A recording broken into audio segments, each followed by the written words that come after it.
Hi everyone, this is Rohit from Lifestyle Mastery, and today I'm excited to have Liam Martin, who's a co-founder of Time Doctor, Staff, and Running Remote, which are businesses that help marketers and entrepreneurs work more efficiently and with more independence. Welcome to the show, Liam. Thank you for having me. Really appreciate you having me here. And I'm excited to be able to get into what I think is probably the biggest subject that we need to talk about today, which is remote work and really where it's going. Because I think the last 2.5 years have been pretty exciting for remote work. I think the next 2.5 years are going to be even more exciting. Yeah, no, absolutely. I totally agree. I've been a fan of remote work since my days at working at startups. Yeah, and I wanted to understand what's your backstory and how did you start with Time Doctor and running remote? What drove you into building these companies? Sure. So about 17 years ago, I was in grad school at McGill University in Montreal, Canada, which is where I actually ended up returning. I am now currently still in Montreal. And I was teaching a class at McGill. And I ended up actually starting with about 300 students. I came back with less than 200 by the end of the semester and the worst academic reviews in the history of the department. I went to my supervisors and I said, I don't think I'm very good at this. And they said, no, you are not. And I said, okay, so what do you think I should do? And he said, well, you've got to get pretty good at this teaching stuff over the next 10 to 20 years if you want to actually do anything fun. So 6 weeks later, I threw a master's thesis under his door, which I am looking at right now. It's behind my camera. And I was out into the real world. And that started my first remote business, which was an online tutoring business. And ended up running that for a few years with relative success. But the problem inside of that business was trying to account for two people doing work remotely and measuring the amount of time that one person worked for another person on a particular task. So a student would be billed for 10 hours. The student wouldn't come back to me and say, I worked with my tutor for 5 hours, not 10 hours. I'd go to the tutor and say, hey, what's the issue here? He said, I worked with him for 10. I'd end up having to refund the student for 5 hours and pay the tutor for the full 10 hours. This was destroying the business because I ended up losing money on the deal. And my now co-founder, Rob Rawson, who's the CEO of the company, approached me about 12 years ago about this little alpha that he was calling Time Doctor because he was actually a medical doctor. So that's where the name came from. And it could very easily solve my core problem. So we built that company over the last 12 and a half, 13 years. About 5 years ago, we really were trying to figure out how to build and scale our company. So not just be a quote unquote lifestyle business. I know a lot of VCs, that's a nice way of saying that you have a tiny little business that's worthless. We got that a lot just because we were remote. And frankly, remote companies today anyways, are some of the fastest growing companies on the planet. Well, 5 years ago, that wasn't the case. It was very, very small group of people that were working remotely. And I thought, let's put together a conference specifically about building and scaling effectively tech unicorns, but doing it remotely. Did that in 2017, grew the company over the last 5 to 6 years to the point in which May 17th and 18th in Montreal, Canada, we are actually coming back to our very first in-person conference after 2.5 years of virtual hiatus, which I'm pretty excited about. So super interesting. Interesting to know you've been building companies for such a long time. Before the call, you talked about Toby, who's the CEO of Shopify. How did you get to meet Toby, and Sure. what did he bring across to the Canadian tech ecosystem? So I think Toby is probably one of the cornerstones of the Canadian tech industry. And a lot of people don't know that because Toby's very quiet. He's a very, very quiet guy. When he steps into a room, I'll bring you back to this other story that I had about Toby, which I think is fantastic. I remember 8 years ago, 7 years ago, this is before Shopify was really big, but not many people know that Shopify has been running for like almost 20 years. It's actually a really long running e-commerce company. And when you think about, oh yeah, well, Shopify, this big company, yeah, it took time to be able to build that out. You know, you're not going to $1 billion valuation in a year like a lot of the current unicorns are doing. But he was in the back of the room and there was this presentation talking about how Canada was a really great place to build $100 million companies. And then Toby put his hand up in the back and he said, what about $1 billion company? And I remember about 20 or 30 people kind of snickering, like laughing at him, at his expense anyways. He didn't waver at all. He just asked his question, really challenged the guy, and nobody's laughing now. Shopify is one of the largest tech companies in the world. I think it's actually going to be a very long-term successful company that's not just going to win e-commerce, but is going to win commerce in general. And I think a large part of that is due to Toby as the CEO of the company. The way that he looks at problems is he looks at people like they're a puzzle to try to solve, which is very odd if you don't necessarily know the way that his mind works, but he's really just very direct about the way that he communicates. And now Shopify is remote. They have shut down the vast majority of their offices. So all of those employees work from home. Yeah, no, I think Shopify, along with a lot of other, SaaS companies, we talked about Hootsuite, QuickBooks, a lot of great SaaS companies coming out of Canada. But obviously, I've built a direct-to-consumer brand. I used to use Shopify, selling products in the US, and I think Shopify was absolutely great. Coming back to your experience when you were building Time Doctor, was there any other company which were doing something similar to Time Doctor? And what were your thoughts when you were trying to build a company where you were tracking time for other companies? Mm-hmm. Well, so there were a couple companies that were doing what was close to us. I would probably say the biggest competitor was a company called Odesk, which merged into a company called Upwork with another company. Elance and Odesk ended up merging and turning into Upwork, which is what probably most people would know today as one of the leaders in the kind of remote work two-sided marketplace. And that technology was a simple time tracker, but all it did was take random screenshots of someone's computer while they were working for them. And we didn't necessarily think that that was all that productive. So there was really no point to just taking random screenshots. It was very difficult to actually figure out whether or not someone was working. And it was actually also very easy to spoof that software. So a lot of people would just build applications to be able to feed those random screenshots to the computer and say you're doing 20 hours of work when in reality you got something done in 5. So that was our biggest competitor. And it was also very expensive, right? So you would be charged 10, 15, 20% for working with someone on Upwork, and you could pay $10 per user per month and use our technology instead. There was a couple other companies. Rescue Time is still a company that exists today. True. And it's primarily for the individual consumer market. We actually initially thought that Time Doctor would be a really good tool for individual productivity, and it was designed with that in mind. Interesting. And we still have a couple thousand users that use the application for their own personal productivity, but it accounts for 1 to 2% of overall revenue. So if we had gone in that direction as a business, we probably would have been relatively successful, but nowhere near where we are today. Interesting. And was time tracking the most important component that you were concerned of? The bigger part for us is there were plenty of time trackers in the market, but there were very few time trackers that also looked at website and application usage.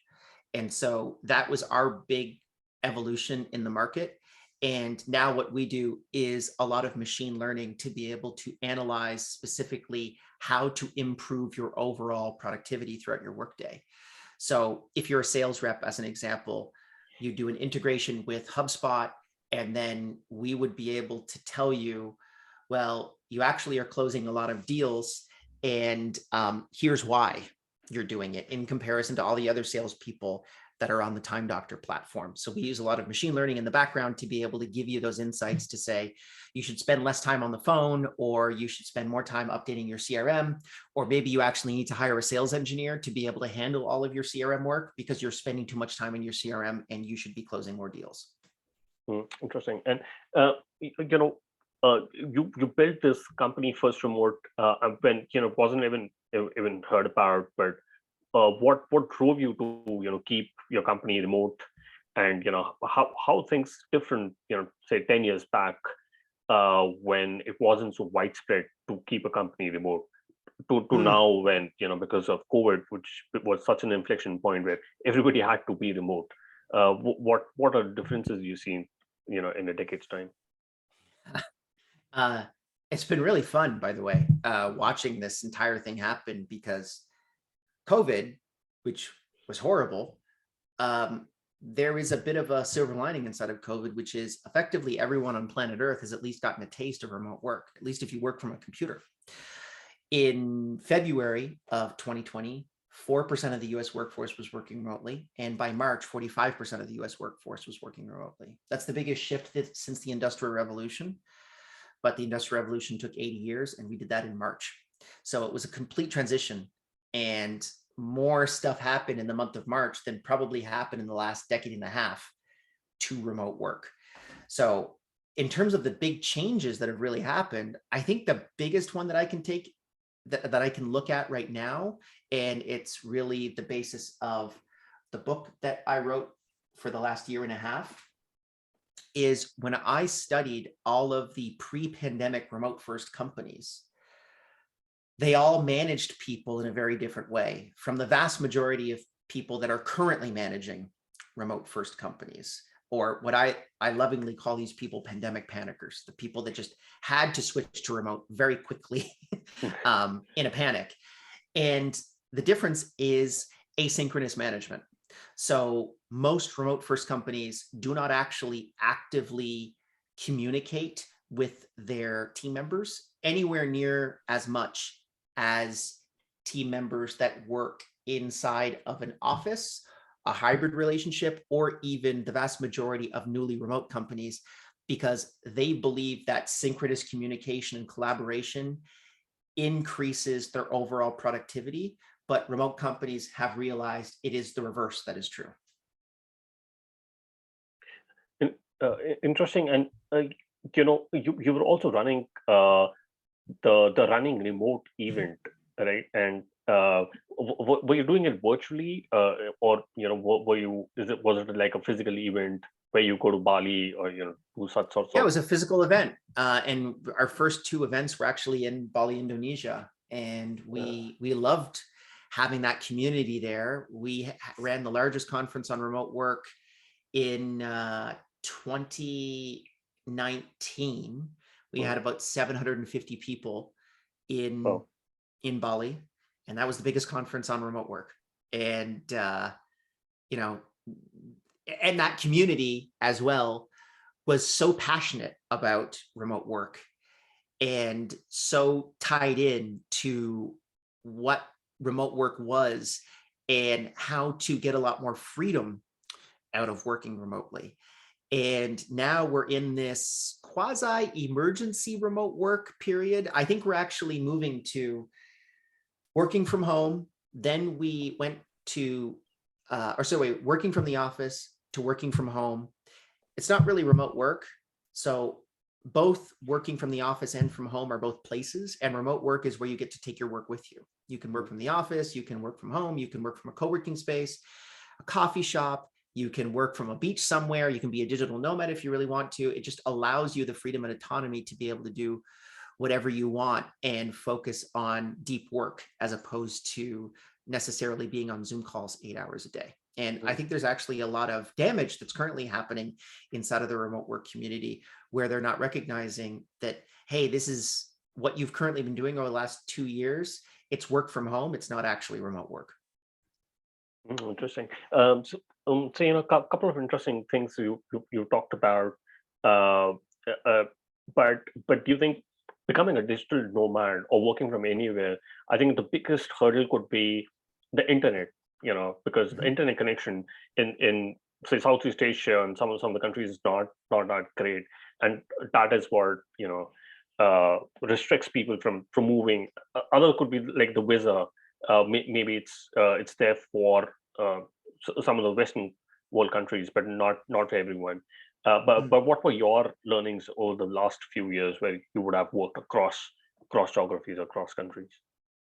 Yeah, so I think when you work we have team members in 43 different countries. And Mm, when you work that distributed across so many different time zones, you have to actually work asynchronously.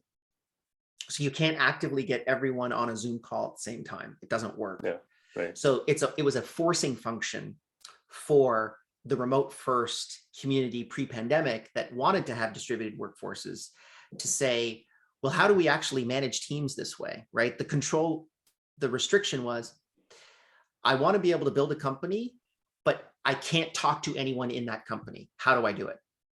And that's really what bore out of what I'm calling asynchronous management, and the ability to be able to manage people without necessarily interacting with them face to face. I mean, other just general restrictions were 15 years ago, the internet didn't really have the same infrastructure that it has today in the Yeah. vast majority of locations. Even today, I had to, obviously there's a horrible conflict happening in Ukraine right now. And we got a Starlink satellite dish sent to one of our team members in Ukraine. Oh, And with a generator and a couple solar panels, this guy is effectively off the network, right? He can get unfiltered internet from Elon Musk as much as he wants for as long as he wants. And I think the next year, we're probably going to see just something like Starlink completely solve the connection issue for anyone on planet Earth that can afford $50 per month. And even though that's probably quite expensive for some people, for the vast majority of digital nomads, that's effectively a rounding error. yeah. And I think we're going to see many, many more digital nomads pop up. Pre-pandemic, we had 5 million. Current projections are that we have about 50 million. And I think over the next couple of years, we're probably going to see 250 million digital nomads pop up, probably before the end of the decade. That's super interesting. And do you think there's certain regions or countries where it becomes easier to become a digital nomad, or for example, to start a company? You have examples of Estonia or Canada, which have Right. done all these programs, Yeah, right? Estonia is a really great one. If I had it in front of me, I don't think I have it, but I have e-residency from Estonia, Oh, wow. which ended up costing me 50 euros, and it allows me to set up a corporation, bank there, open up a Stripe account But are you for allowed to 50 live there? euros. So you're not allowed to live there based off of your e-residency. However, Estonia now has a digital nomad visa. That's an Oh, 18-month visa for 2,000 euros. So oh, it wow. allows you to live there, work there. I think you can own property if you're a foreigner in Estonia. So effectively you're set. And you can renew that ad infinitum on that 18-month visa. I think I did a video on this on our YouTube channel. I think there are 67 countries now that offer some level of digital nomad visa.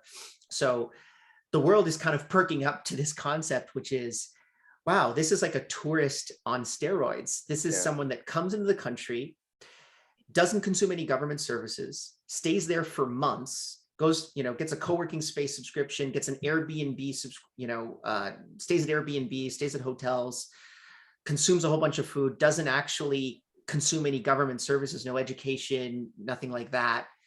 And then they just leave. Mm. It's honestly the best deal Hmm. for a government that you could possibly think of. And they're just recognizing that this is a much bigger source of income than the regular tourism industry. So I'm pretty excited to be able to see that popping up. With regards to locations, a lot of places throughout Southeast Asia are really good. So Indonesia, well, not Indonesia, Bali specifically is really good. I wouldn't go outside, I wouldn't go anywhere else inside of Indonesia. Thailand is really good. I used to say Hong Kong was good, not anymore. It's too restrictive. Shenzhen, by the way, is one of the best places that you could possibly go. And I just wouldn't necessarily suggest that you go there anymore. Barcelona is a really good spot. Plenty of places down in Central America. Tulum is a really new hotspot, but I actually prefer Playa del Carmen. That's about 45 minutes north of Tulum in Mexico. Costa Rica, the entire country is fantastic, amazing internet, really nice people, and great food. You basically should just, there's so many lists of digital nomad hotspots. Just Google it, and you can go to a place that, if you're in a Western country right now, probably costs 1/4 of what you're currently paying or less, and has better food, better lifestyle, and the same internet connection. Interesting. And is it true for you that you also move around in these countries, or do you like to station yourself in, say, Montreal or Toronto? So I'm what you would call a slow nomad. So I travel about 3 to 6 months out of the year when it's not COVID, and I usually just choose one location. So whether it's like Playa del Carmen, well, there was a tough one that I did just right before COVID, which was Cairo, and that was quite difficult. So I ended up, it was very, very tough to find reliable internet. And then I found out the secret. And again, this just reinforces that you should be speaking to locals and recognizing how they work. No one works from wired internet in Cairo. They all work from their tethers, because they get better internet connection from the mobile network than they do from the wired network. And I was trying to do Zoom calls, and I was constantly failing, and I would pop in and out because I wasn't getting, maybe I got close to like 5 up and like 2 down, or sorry, two up and like 5 down with a really bad ping. And then when you tether off your cell, it's very quick and easy, and it costs about €2 for 50 gigs per month. So it was very easy I was streaming Netflix off of my phone, which is the first time I've ever done that. And I would kind of feel a little naughty, because at least in Canada, that would cost you exponentially more money. Was it? Oh, I didn't know this. Interesting. And the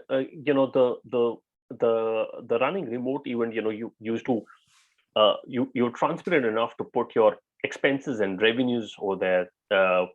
Is there any reason for that, or do you think more companies should do be such transparent and share what the P&L? I know Buffer does it, and I'm a big fan of Joel and how he does it, but do you think what was your thought process when being so transparent about it? I was convinced. So Joel speak at the very first Running Remote conference, and he talked about his concept of radical transparency.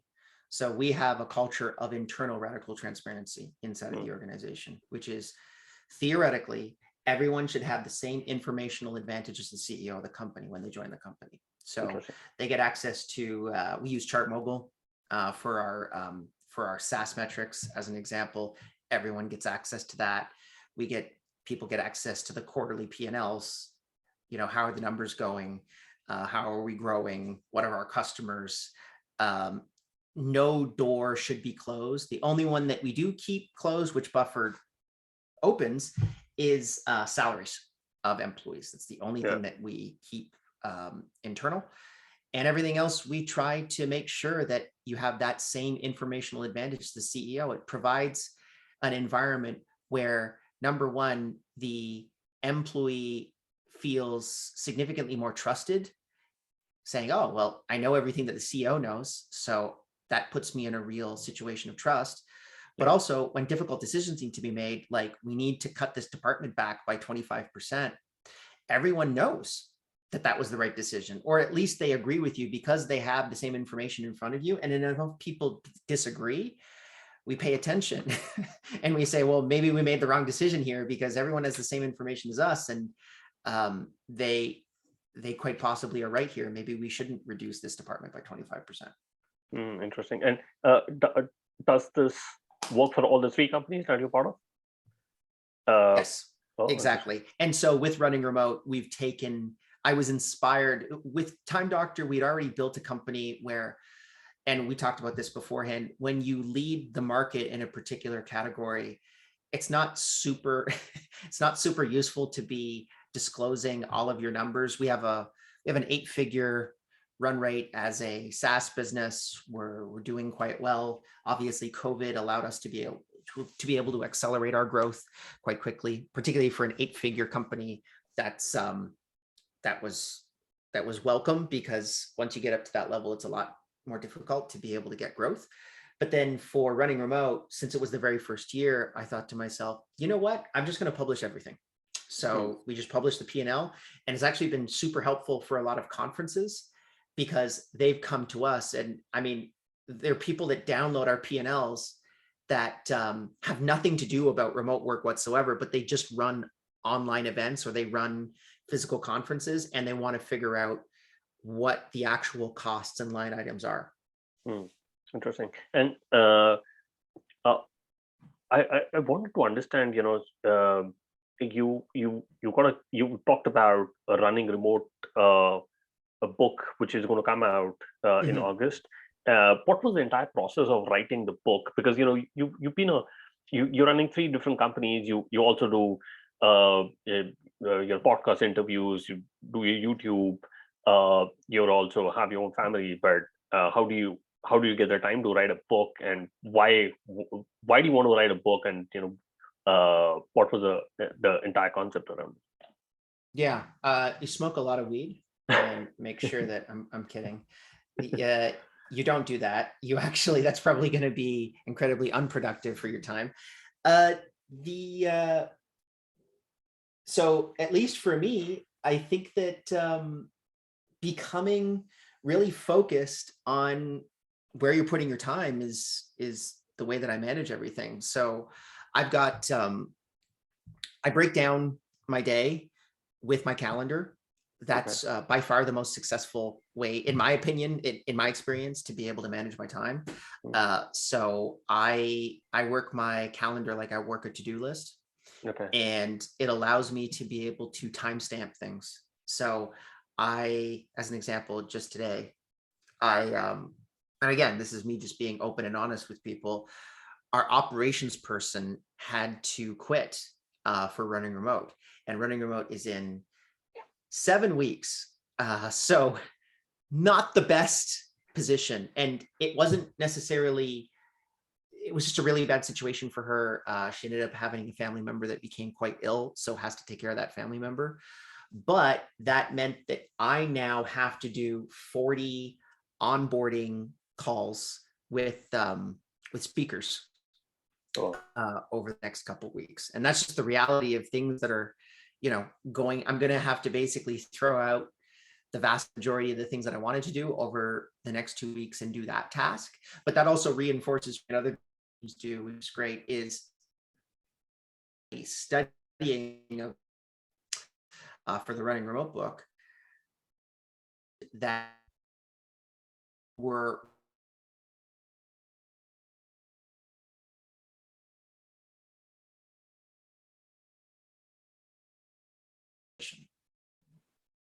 Darn, can you still hear me? Yeah, I can. Okay. So I'll just start back again. So inside of remote teams, the thing that I found the most interesting in studying people for the book, right,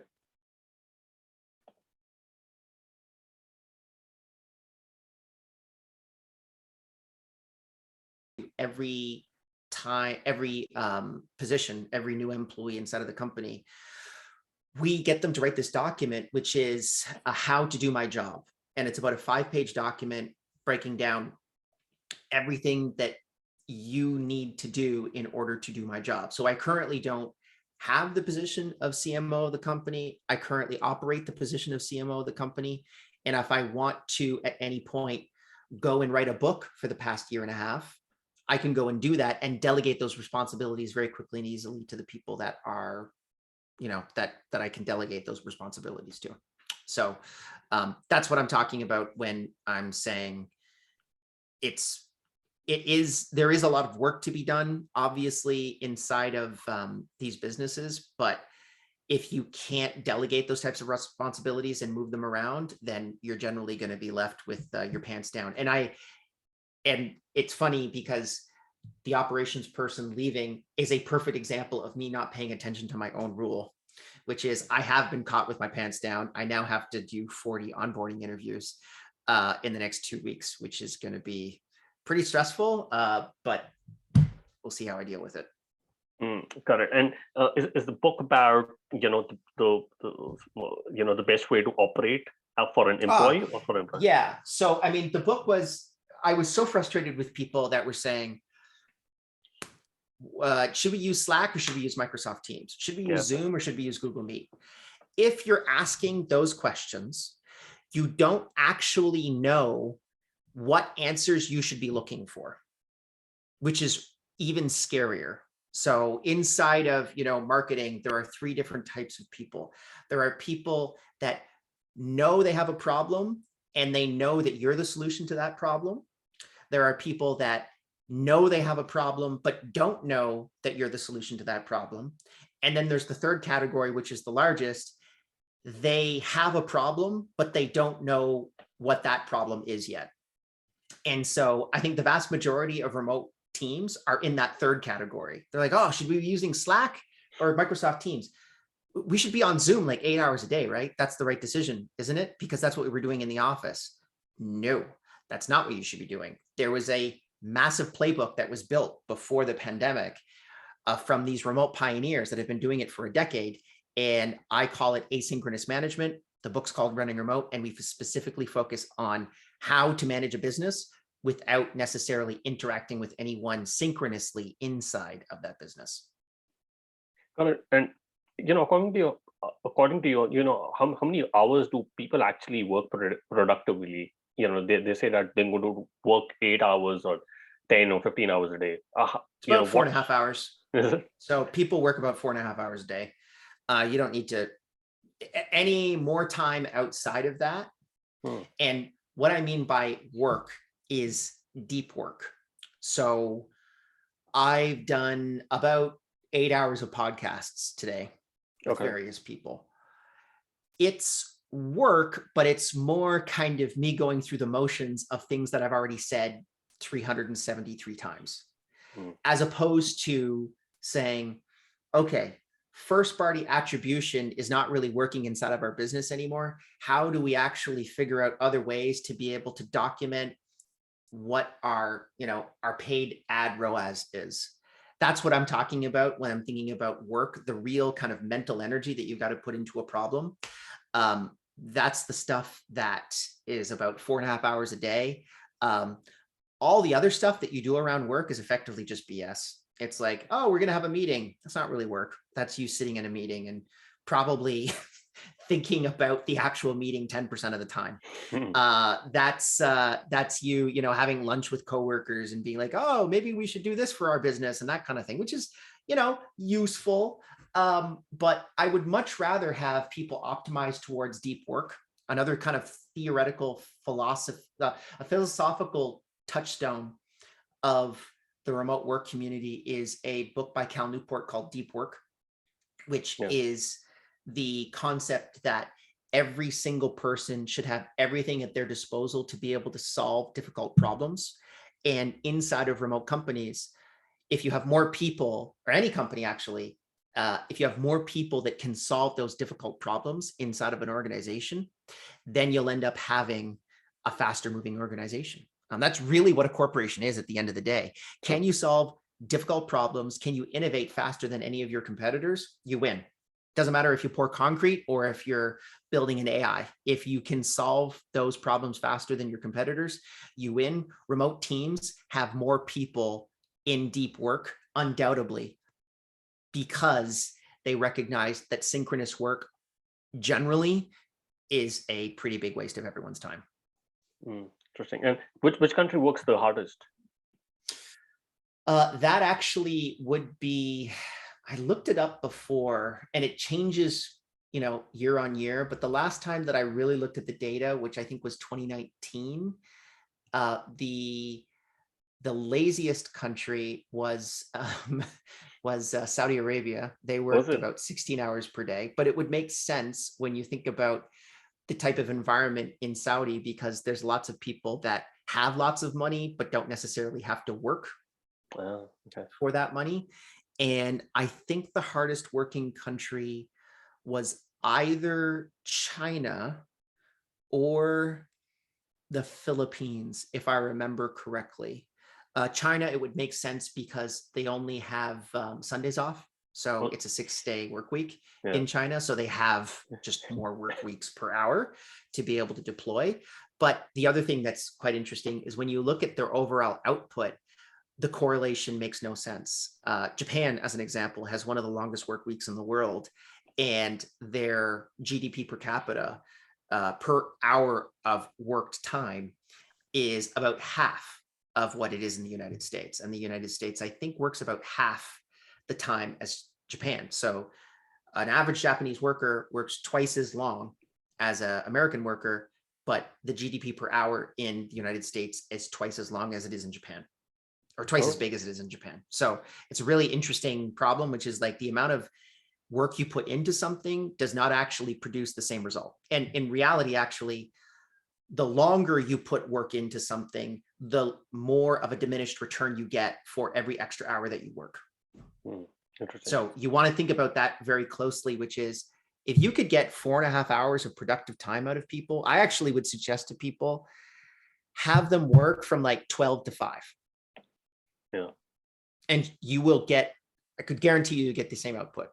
Or have them not work on Fridays. I personally think that actually the no work on Friday thing, I don't think that's a good idea. I think you should actually distribute your work more equally. So I also work sometimes on Saturdays because I really like my work, but I'm solving difficult problems every single day, and I'm just working less on a daily basis.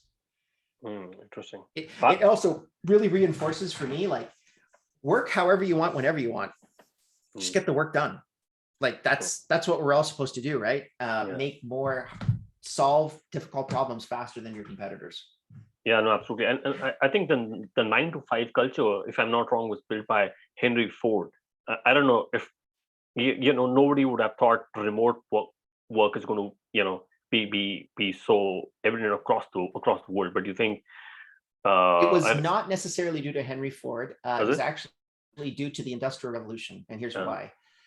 It was very expensive for electric lighting. So there were lots of factory floors that still didn't operate off of electric lighting. So 9 to 5 were the hours in which you get enough sunlight inside of the factory to be able to work. And that's why it was a 9 to 5, as opposed to once you had electric lighting, that problem kind of just solved itself, and it just stuck. But it is a pretty stupid number to choose. Why not 10 to 6? Why not, why not 3 o'clock in the morning till 9 a.m.? There are engineers, as an example, even on our own team, that really prefer to work at night because they're more productive then. I don't care. Just get the work done, please. And hopefully get it done faster than our competitors. Interesting. And I come from the sales and business development background. How would I measure the sales team performance on the base of productivity? Because the number of sales calls you're doing does not always translate to the kind of output we would want. But any references? Yeah. So I would, if you're using something like Salesforce or HubSpot, I would do your API integration inside of Time Doctor, analyze the amount of time put in and what activities you were doing inside of your workday. And then you'd be able to compare that to the mean. So what ratio of your workday is spent on doing calls, as an example, or doing demos with clients. You'd be able to see that as a ratio. And then inside of Time Doctor, we have a lot of machine learning based off of the thousands and thousands of other salespeople that we have using the technology every day, to be able to point out where you're having problems or where you're actually a top performer inside of the organization. So just simply doing the API integration, I mean, it's a quantitative longitudinal metric of success or failure, and just optimizing for that is really good. There's another tool called Gong.io, which I really like. It uses the same kind of machine learning to be able to identify what a successful demo looks like and what an unsuccessful demo looks like. And it will even tell you things like, well, if your client is doing less than 60% of the talking, you're not going to close. Stuff like that, which I think is really interesting to be able to take a look at. And the data is pretty clear that a lot of this stuff works. So I actually see the future of sales as you're on a Zoom call and you'd have like a little meter showing the chance of closing that deal as you're having the conversation with the client. Interesting. I would love to, buy that product just to get to understand and gauge. Closest one is Gong.io, but it does it after the fact. I would love something live, and I would even love some type of an assistant to be able to say, you didn't mention this, which every single, which 90% of your successful closes, your client asks this question as an example. Like pulling those data points out, I think is really good. And we do it from a low level on Time Doctor. So I would start there, but even Gong is a really good next step. Yeah, I think I need to sign up on Gong and check and see, how the demo goes. But I quickly want to do the top three. What's your favorite business book? 0 to 1 by Peter Thiel. Yeah, absolutely love the book. And if you could go back in time when you started your businesses, what is one thing you would have focused on or done anything differently? I would have not done the business at all, and I would have bought a lot of Bitcoin. Love that. And do you have any favorite online tools, for example, Gmail, Slack, Zoom? Gong.io, which I just mentioned. Other than Time Doctor, Gong.io is really good. And Chart Mogul, I mean, they have been putting in so many extra features into their product. And I love all the API integrations that they're doing so that we can tie all these other apps in. It really is now like our central RevOps panel, even outside of something like HubSpot, which we use as our CRM. We'll put that in the show notes. Liam, what is the best way people can reach out to you and know more about your book, which is coming on August 16th, Running Remote? Just go to runningremote.com. That's where all of our information is about the conference and the book. And then if you want to learn more about me, go to youtube.com/runningremote. That's our YouTube channel. We have a ton of free videos there, and we also post all of our talks up there for free. So if you can't afford a ticket to the conference or a book, you can always just go to the YouTube channel and consume the information there. We'll put that in the show notes. Liam, thank you so much for taking our time and speaking to us. I really enjoyed my conversation with you. Thanks for having me.